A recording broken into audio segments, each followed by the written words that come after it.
Usually military rations are made of long-lasting, shelf-stable ingredients designed to stay edible for years. Stuff like stews, canned meats, porridges and instant soups. This food is quite tasty, easy to eat in the field, but it feels way too processed, lacks freshness, and you definitely wouldn't want to eat it for weeks. Plus, I've never seen anything like fast food included in a ration pack until now. So, today we're gonna make MRE as if McDonald's partnered with the military that perfectly recreates the taste with a burger that's just as fresh and juicy and fries that stay crispy for 100 years. So we went to McDonald's and grabbed my favorite menu. Fries, double cheeseburger, blue cheese sauce and orange juice as a drink. Lately, I like it even more than Coke.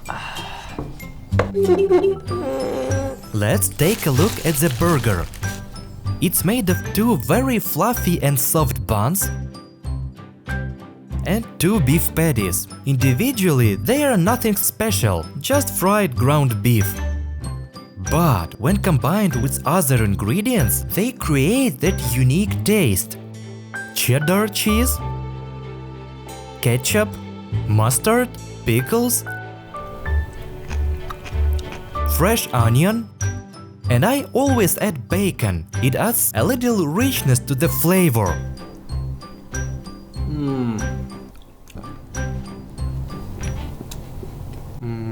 Yes, it's very delicious. But the burger loses its freshness after just 30 minutes, and the fries turn into a soggy mess within 5. So, how do we make them last for a really long time? There are several methods of food preservation. Freezing. This is a solid, reliable option. Water inside the food freezes, bacteria stop multiplying, and internal processes are paused. It works, but it's very primitive. Rarely any product can be restored to its original state after defrosting, except juice maybe. Pickling or salting. This ancient method was popular before refrigeration were available. You need to cover the product in salt, which slows down bacterial growth. It's great for meat, fish and stuff like this.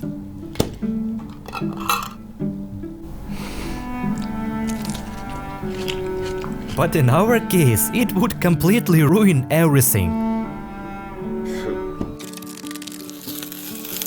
Drying. This is a very popular technique of preservation, but not perfect. All the moisture is evaporated from the product. Once dried, it can't really turn into its original form. A burger, for example, would turn into a brick. This process is better suited for fruits and vegetables.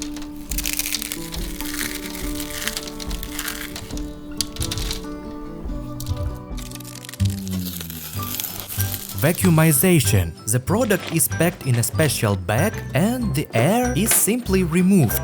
While this slows down spoilage, it only prolongs the shelf life for a few extra days. It's not nearly enough for our goal of years-long freshness. Sterilization. This is how canned goods like stews are made. The food is sealed airtight and cooked under pressure in special autoclaves to kill bacteria and microorganisms.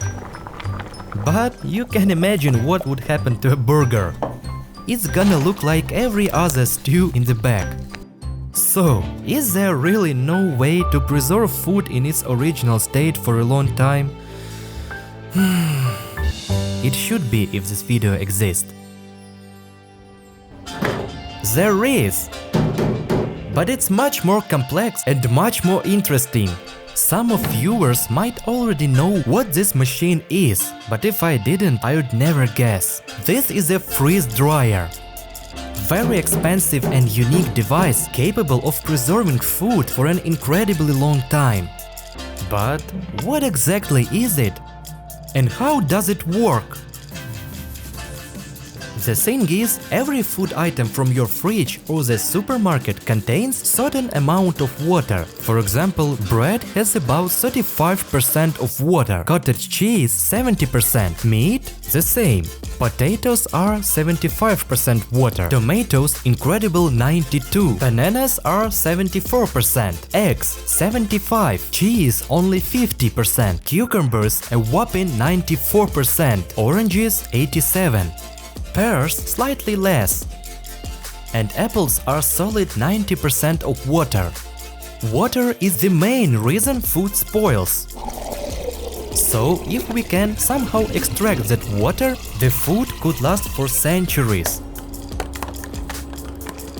And then you can just rehydrate the food. That's exactly what a freeze dryer does. But the process is a bit more complex and much less obvious than it might seem at first glance. I'll try to explain using a banana as an example. Try to listen carefully. First, cut it into thin pieces.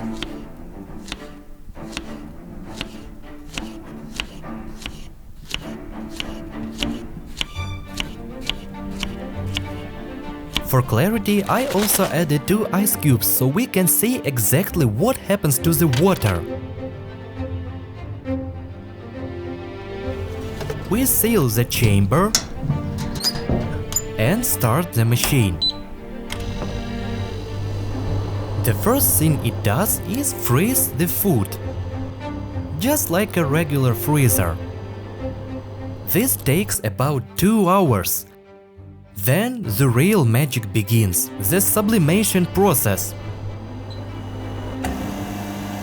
A vacuum pump kicks in, removing all the air from the chamber.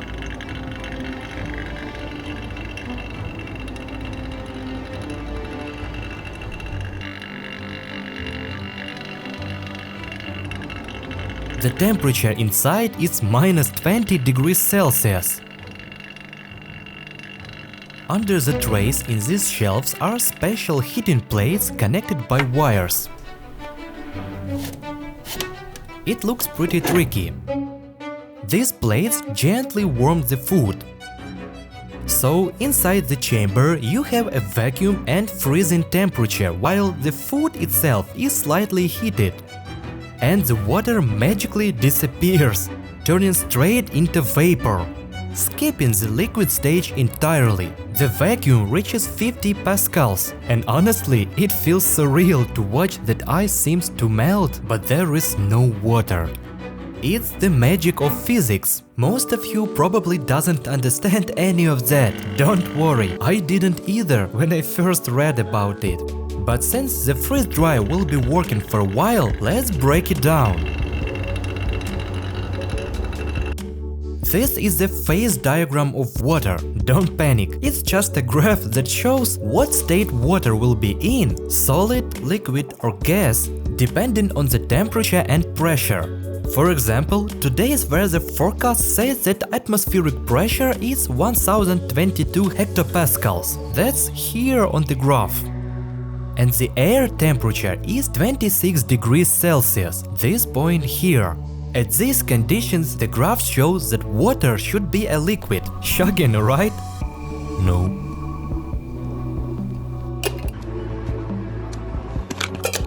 Now, let's heat the water to 100 degrees. Don't worry, I've converted all values to Fahrenheit for my American viewers. And brace yourselves. The water starts boiling. Incredible, I know, who would have guessed? The chart clearly shows that as the temperature rises, the water changes phase from liquid to vapor. Now let's turn off the heat. The temperature drops and the boiling stops. But here is where it gets interesting. If you take a vacuum cleaner and lower the pressure inside a jar, the water starts boiling again at much lower temperature.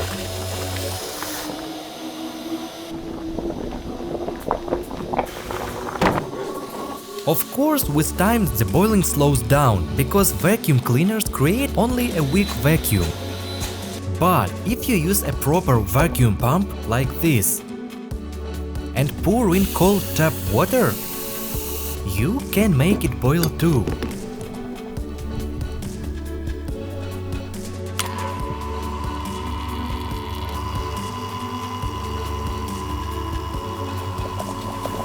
It's very strange to see completely cold water bubbling.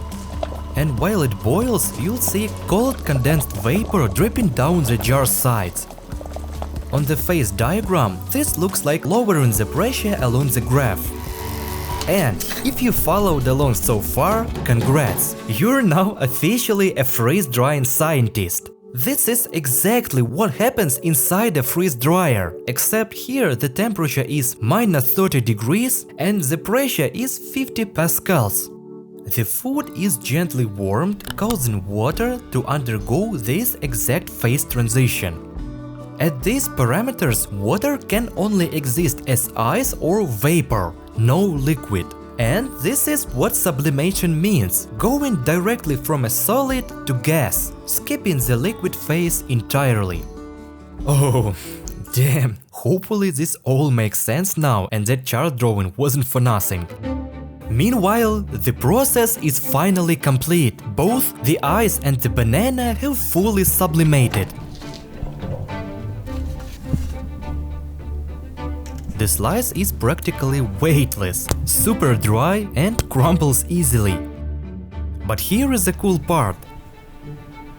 If you add a bit of water, you can rehydrate it and it's nearly indistinguishable from the original. Let's try. If I did this blindfolded, I wouldn't be able to tell the difference. The texture and taste are identical. We'll be using the same principle to create our military ration pack, but it's not as simple as just throwing a whole burger into the freeze dryer. We need to break it down into its individual components, which thankfully aren't too many. Here is a list of them. Pickles. We're using standard pickles. Any kind will work since they all deliver the same flavor. Onion. Just regular store-bought onions are perfect. Just spread them out on the tray.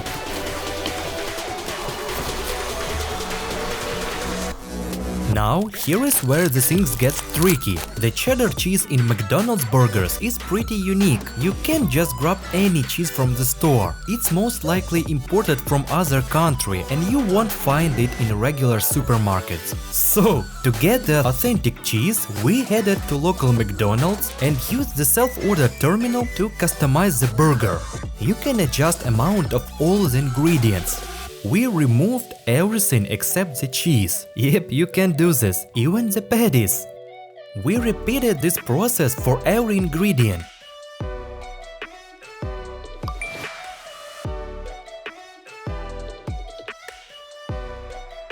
Now we've got individual slices of cheese, separate strips of bacon, separate patties,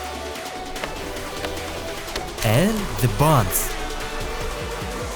The only problem is with the sauces. Yes, you can buy ketchup and mustard separately at McDonald's, but the thing is, ketchup is identical to what's in the burger.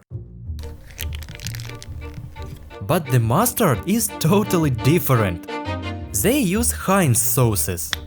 So we picked up jars of both ketchup and mustard to freeze dry them ourselves. And then there is the fries. This is a whole different story. Because they spoil so quickly, we brought an insulated container with ice, and as soon as we picked up the order, we immediately transferred fries into the container to freeze. Once we got home, we put everything straight onto the freeze dryer.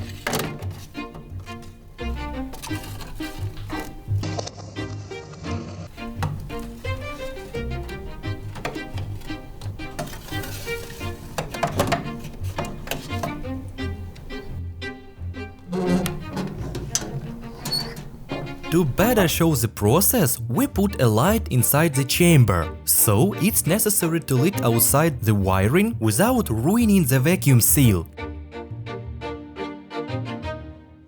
Next, screw the pump on.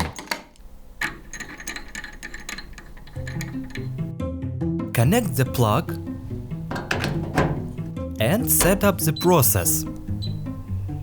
Each food item has its own ideal temperature and settings, but since we're working with a mix, we need to choose the slowest program to suit all of them. Close the drain valve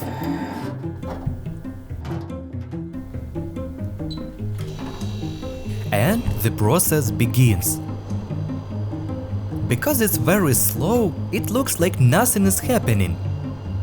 We wanted to take time lapses of the whole thing to see what changes are happening to the product. So I brought out all of my old cameras. Instead of batteries, I use these dummy plugs that run on AC power. This process will take over 30 hours. I set up a camera for each tray. And to avoid the glass fogging like last time, we decided to try blowing a hairdryer on it. No idea if it will survive 30 hours though. Now the most important part is patience. All we can do now is wait.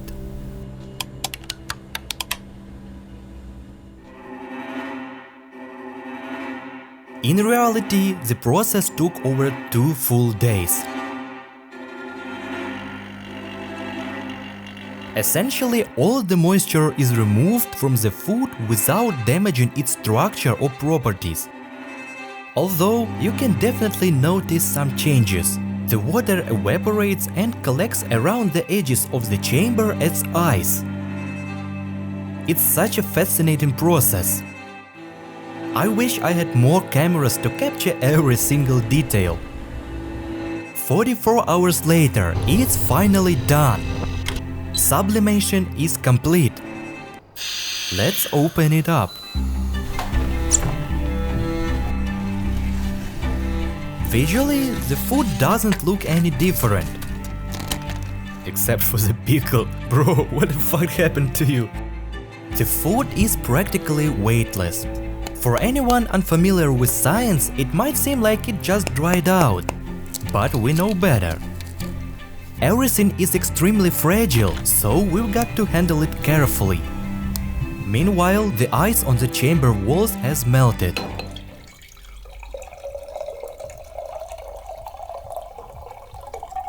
And the water smells like McDonald's air freshener or what?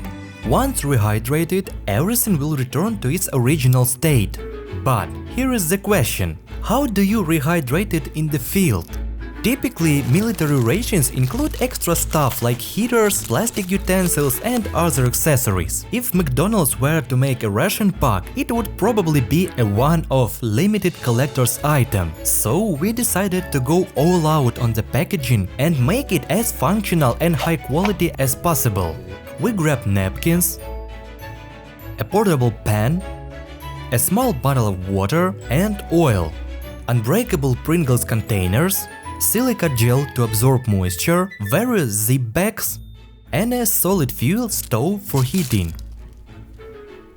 For the outer packaging, we're using real camouflage fabric, the same kind used for military uniforms. Where am I? Can anyone see me? To make the packaging waterproof, we're adding a layer of film under the fabric.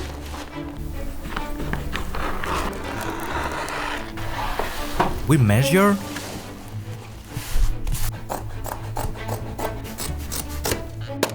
and glue it using a rubber spray adhesive I found in store.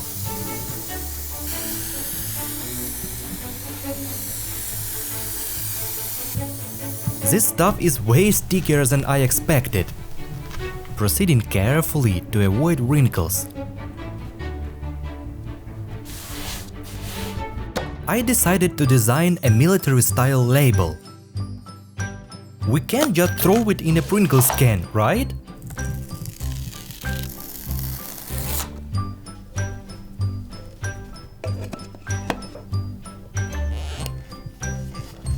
I even made a custom label for the burger.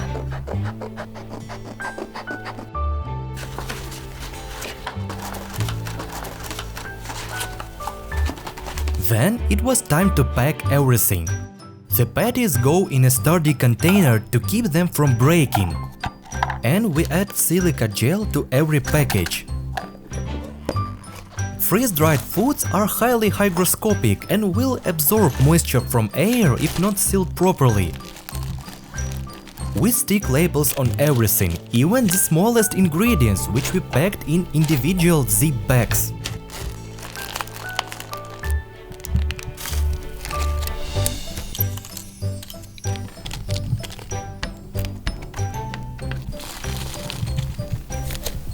Then there is the ketchup. It acted weird. It didn't fully sublimate and ended looking like dried jam, probably because of the sugar and vinegar. That's why we got this one. Put everything in the package.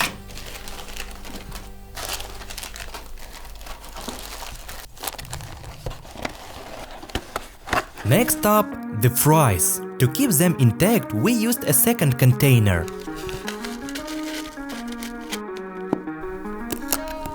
We're also asked and were given this little fry box.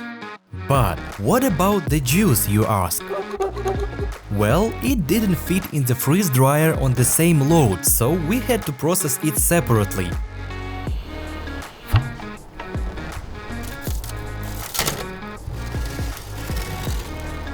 It turned into a dried, sponge-like substance that crumbles into powder, like instant lemonade. It even looks like coral. Using spatula, we scraped it off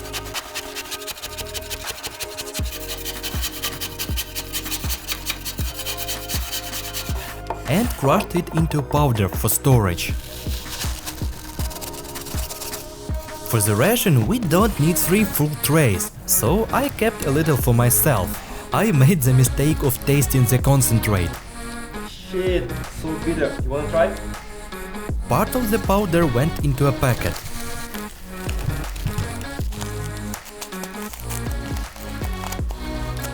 And I sealed some leftovers for other uses, sprinkling on desserts or mixing with drinks like Coke. Then we decided to glue a bag on the same pattern as they do with paper ones in McDonald's.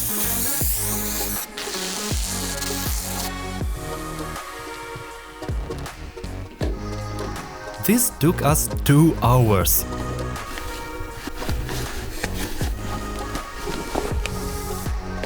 We packed everything inside,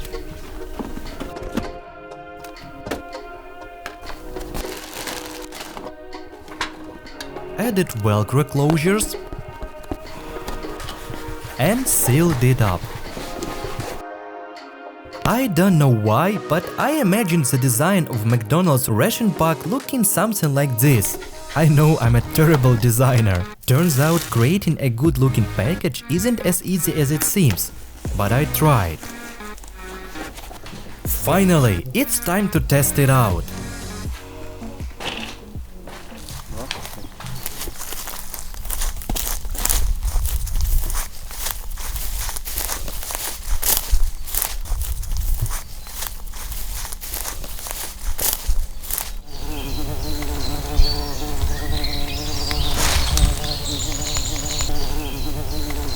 This MRE is so packed with stuff that it could probably be a whole video on its own, but I won't drag it out, plus I can't wait to try it. Everything is thoughtfully designed. The packaging doubles as an improvised table.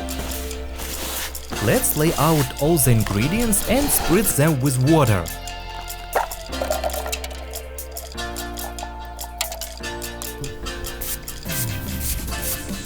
Rehydration takes a bit of time for the moisture to fully absorb. Meanwhile, we set up the stove and heat up the patties.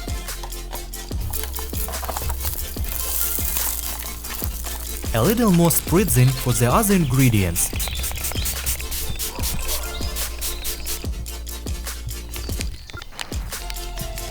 I was worried about the bun. but it actually rehydrated about 90%. We slashed it to finish the job. Time to assemble the burger.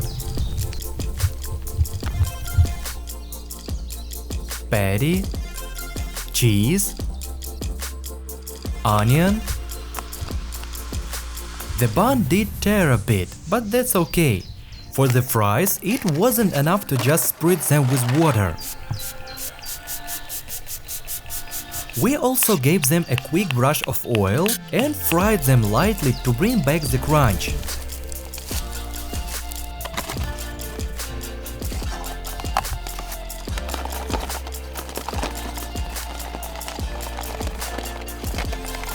As for the juice, we mixed it right in the fry container. It rehydrated perfectly and fries didn't leave any residue behind.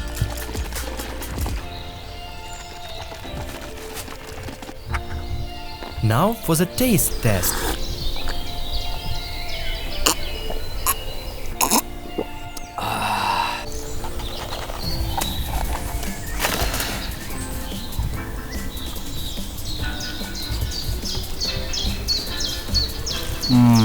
Damn, the burger is delicious. Tastes like one that's been sitting for maybe 10 minutes. The fries are crunchy again thanks to the crispy frying.